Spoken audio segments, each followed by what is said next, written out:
Hey guys, আজকে ষষ্ঠীর সকালেই রোজ খেলে কোথায় গেছি তোমাদের দেখাই। এই আমার গ্রুপ দমদমটা আজকে পুরো কমপ্লিট করবো বলে একদম শপথ নিয়েছিলাম, তাই দমদম শুরু করার আগে একটা জায়গায় ঠাকুর দেখার পর দমদম পার্কে চলে যাই, সেইখান থেকে আবার একটা জায়গায় যাই, এইগুলোর নাম আমি বলতে পারবো না, বড় বড় ঠাকুরগুলোর নাম বলতে পারবো।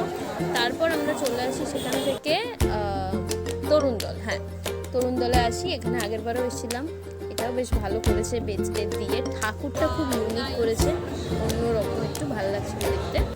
তারপর সেখান থেকে আমরা একটু শক্তি রঞ্জন আখের রসকে ভারত চক্রে চলে আসি, এখানেও আমি আগেরবার এসেছি, এইটাও খুব ভালো করেছে, বেশ একটা অন্যরকম ব্যাপার লাগছিল এখানে আসার পর।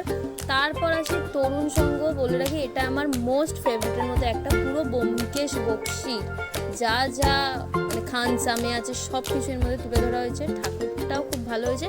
সবচেয়ে ইন্টারেস্টিং হচ্ছে এই ব্যোমকেশের ডায়েরি, এত ভালো করেছে। আর আমি আজকে বলেই দিয়েছিলাম যে দমদমটা কমপ্লিট করতে হবে, মানে যে কোনোভাবে।